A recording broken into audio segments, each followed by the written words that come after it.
Welcome to a new series of mine called How to Use Chips and Gates. In this tutorial, or series of tutorials, we're going to be running through how to use a large array of chips and gates here. We're going to be running through the basic ones like arithmetic. Array we don't really need, but you can use them. Comparison, they're good. Entity, they're for the player. Most of the stuff for the player or an entity you can link it to props, but that's more advanced. I don't really need that stuff at the moment. Logic gates, they are really handy for making most of your contraptions. Even in E2 you use a lot of logic gates. Memory gates, these I found are extremely hard to use. RAM and stuff like RAM cards, all extremely hard to use, and I've spent so long trying to get those to work.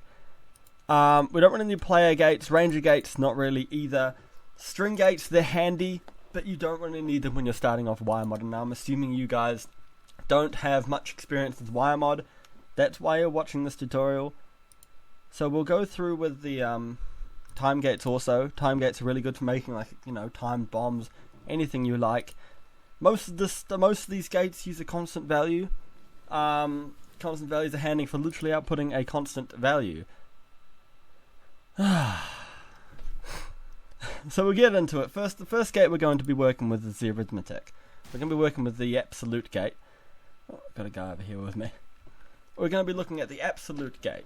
Now, absolute or ABS gate, what it does is it outputs, at times is anything by, I think, what is it? -1 or 1? I forgot. But let's say we put down a constant value of -2000. We'll hook up the screen and the absolute gate and the absolute gate to the constant value. It'll output a positive 2000. So if you have a variable, let's say a vector or something, and you don't want it to go into negatives, you will have that chip in place, or even in your E2 it's just ABS. You'll have that chip in place and it'll make any negative that you have into a positive number. So thank you guys for watching. This is the first of multiple series. We're going to be running through all those gates like I said before. Then we'll be going on to some other stuff, like maybe RAM cards, reader writers, maybe even some E2 tutorials. We'll get on to that later. Right now we don't really need it. Right now we work with gates. Get you guys going. When I was starting off with Wiremod, all I learnt was gates.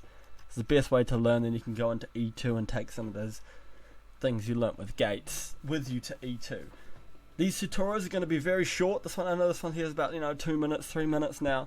My other tutorials maybe about 30 seconds, just running over simply what the gate is, what it does, and how to use it. Thanks guys for watching. I'll see you all later.